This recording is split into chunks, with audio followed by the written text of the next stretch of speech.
India का एक ऐसा गैंगस्टर जिसके खिलाफ 100 से भी ज्यादा क्रिमिनल केस रजिस्टर्ड थे, लेकिन फिर भी वो आदमी पहले एमएलए और फिर एमपी बन गया। एक ऐसा आदमी जिसका नाम सुनते ही लोग अपने घर का दरवाजा तक बंद कर लेते थे। लेकिन एलिगेशन सिर्फ यहीं खत्म नहीं होती हैं। कुछ रिपोर्ट्स के मुताबिक उसका नाम टेरर लिंक जैसे सीरियस एलिगेशन तक से जुड़ा हुआ था। लेकिन फिर एक दिन लाइव टीवी के सामने पुलिस कस्टडी के अंदर कैमरा चल रहा था, पूरा देश देख रहा था और उसी समय अचानक 2 गोलियां चलती हैं और कुछ ही सेकंड्स में इंडिया के सबसे पावरफुल माफिया पॉलिटिशियंस में से एक खत्म हो चुका था। लेकिन मेन सवाल ये था कि कैसे एक गली का लड़का एक पॉलिटिकल सिस्टम बन गया और कैसे आगे चल के उसी सिस्टम ने उसे खत्म कर दिया। ये कहानी है एक पॉलिटिशियन की, एक गैंगस्टर की। ये कहानी है अतीक अहमद की।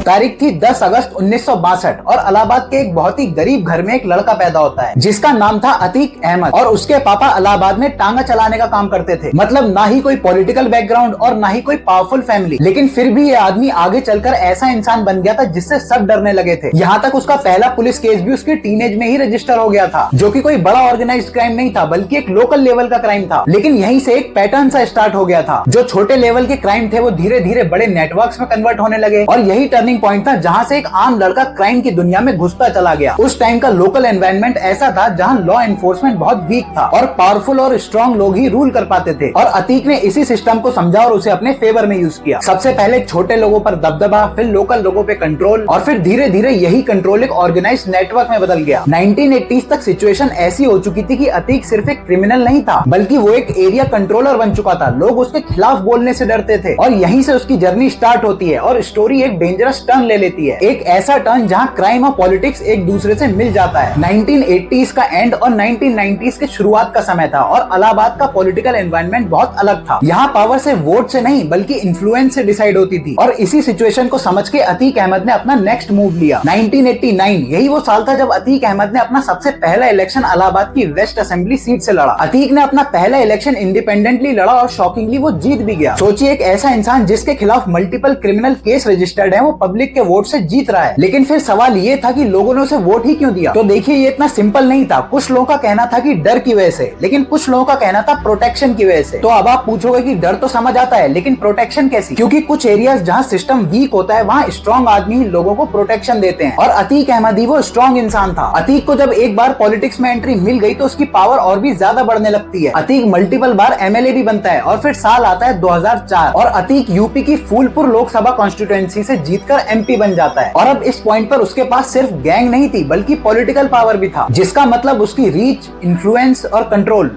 सब बढ़ जाता है। और इसी वजह से उसका नाम सिर्फ एक गैंगस्टर नहीं बल्कि बाहुबली नेता के रूप में जाना जाने लगा था। और अब शुरू होती है वो कहानी जहां केसेस, मर्डर और पॉलिटिक्स सब एक दूसरे से कोलाइड करते हैं। और अतीक के केस में ये कंट्रोवर्सी सिर्फ एलिगेशंस नहीं थी बल्कि सीरियस क्रिमिनल केसेस थे। रिपोर्ट्स के अकॉर्डिंग अतीक के खिलाफ 100 से भी ज्यादा क्रिमिनल केस रजिस्टर्ड हुए थे, जिसमें मर्डर, किडनैपिंग, एक्सटॉर्शन और लैंड ग्रैबिंग जैसे सीरियस क्राइम्स थे। लेकिन इनमें से कुछ केस ऐसे भी थे जिसने उसकी इमेज को नेशनल लेवल पे ला दिया था, जिसमें से सबसे पहला और कंट्रोवर्शियल केस था राजू पाल मर्डर केस। टाइम था 2005 का और इलाहाबाद में पॉलिटिकल राइवलरी अपने पीक पर थी और राजू पाल जो कि एक एमएलए थे उनकी दिन दहाड़े गोली मार के हत्या कर दी जाती है। और इस केस में नाम सामने आता है अतीक अहमद का। लेकिन फिर आप पूछोगे कि अतीक अहमद ने राजू पाल को मरवाया ही क्यों? तो देखिए, 2004 में इलाहाबाद की वेस्ट विधानसभा से इलेक्शन होता है जिसमें 2 लोग पार्टिसिपेट करते हैं। पहला राजू पाल और दूसरा अशरफ अहमद जो कि अतीक अहमद का भाई था। और राजू पाल इलेक्शन जीत जाते हैं और यही विक्ट्री अतीक की डोमिनेंस को डायरेक्ट चैलेंज था। और इसी वजह से 25 जनवरी 2005 को राजू पाल को दिन दहाड़े मार दिया जाता है और ये केस तुरंत ही एक नेशनल हेडलाइन बन गया था। लेकिन यहीं पे एक ट्विस्ट आता है। इन्वेस्टिगेशन चलती रही, नए नए विटनेस आते रहे, लेकिन कई बार स्टेटमेंट्स बदल रही थी और ये केस ऐसे ही सालों तक चलता रहा। ये सिर्फ एक मर्डर केस नहीं था बल्कि एक एग्जाम्पल था कि कैसे पावरफुल लोग सिस्टम को डिले करते हैं। दूसरा केस था उमेश पाल किडनैपिंग केस। 2006 में उमेश पाल को एलिजिडली किडनैप किया जाता है, जिसका मेन पर्पस था कोर्ट टेस्टिमनी को इन्फ्लुएंस करना। और ये केस बहुत ज्यादा क्रूशियल भी था क्योंकि ये केस डायरेक्टली राजू पाल के केस से लिंक्ड था और इसी केस में कोर्ट ने अतीक को कन्विक्ट भी किया था। मतलब ये सिर्फ अब एलिगेशंस नहीं थी, लेकिन स्टोरी सिर्फ यहीं पे खत्म नहीं होती है। 2023 में वही उमेश पाल जो कि एक इंपॉर्टेंट आई विटनेस था, उसकी भी दिन दहाड़े गोली मार के हत्या कर दी जाती है और इस इंसिडेंट ने पूरे देश को शॉक कर दिया था। लेकिन हर स्टोरी में एक मोमेंट ऐसा आता है जब सिस्टम अपनी पावर वापस लेने की कोशिश करता है और अतीक की स्टोरी में भी ये मोमेंट आ चुका था। लॉ एनफोर्समेंट एजेंसीज ने पुराने केसेस को दोबारा एग्रेसिवली परस्यू करना स्टार्ट किया और पहली बार ऐसा लग रहा था कि सिस्टम सीरियसली काम करना चाह रहा है। जिसके बाद 2023 में एक बड़ा डेवलपमेंट सामने आता है। उमेश पाल किडनैपिंग केस में कोर्ट ने अतीक को गिल्टी डिक्लेयर किया और लाइफ इम्प्रिजनमेंट की सजा सुनाई और ये एक सिंबॉलिक मूवमेंट था क्योंकि सालों तक चल रहे केस में फाइनली एक लीगल एक्शन लिया गया था। लेकिन कहानी सिर्फ कोर्ट तक नहीं रुकती है। अथॉरिटीज ने उसके नेटवर्क पर लीगल एक्शन लेना शुरू कर दिया था। इलीगल प्रॉपर्टीज आइडेंटिफाई करी गई और उन्हें डिमोलिश कर दिया। ये बस एक स्ट्रक्चर तोड़ने का काम नहीं था, बल्कि एक मैसेज था कि अब सिस्टम टॉलरेट नहीं करेगा। अतीक के एसोसिएट्स पकड़े जाने लगे थे और इस पॉइंट पर उसका नेटवर्क पूरी तरह हिल गया था। और फिर आता है वो फेज जब सब कुछ एक फाइनल पॉइंट की तरफ बढ़ने लगा था। कोर्ट प्रोसीडिंग, पुलिस कस्टडी और मीडिया कवरेज सब एक ही डायरेक्शन में जा रहा था। एक ऐसा मोमेंट जिसे कोई भी एक्सपेक्ट नहीं कर रहा था। और फिर टाइम आता है अप्रैल 2023 का। लाइव कैमरा के सामने कुछ ऐसा होता है जिसने पूरे देश को हिला के रख दिया था। अप्रैल 2023 अतीक पुलिस कस्टडी में था और उसे एक मेडिकल चेकअप के लिए ले जाया जा रहा था। लोकेशन थी प्रयागराज, रात का समय था और सारे न्यूज कैमरा ऑन थे। रिपोर्टर्स अपने सवाल पूछ रहे थे। अतीक और उसका भाई पुलिस कस्टडी के बीच चल रहे थे। सब कुछ नॉर्मल लग रहा था। लेकिन फिर कुछ ही सेकंड्स बाद अचानक भीड़ में से कुछ लोग आगे बढ़ते हैं और बिना किसी वार्निंग के फायरिंग होती है और अतीक को लाइव कैमरा पे पूरे देश के सामने मार दिया जाता है। एक ऐसा नाम जिससे हर इंसान डरा करता था, उसे लाइव कैमरा पे पूरी दुनिया के सामने मार दिया गया। इसीलिए ये स्टोरी सिर्फ एक आदमी की नहीं थी, बल्कि पूरे सिस्टम की रियलिटी थी। एक ऐसा सिस्टम जिसे एक समय पर अतीक अहमद अपने हिसाब से कंट्रोल कर रहा था, लेकिन आगे चल के उसी सिस्टम ने खुद अतीक अहमद को ही खत्म कर दिया।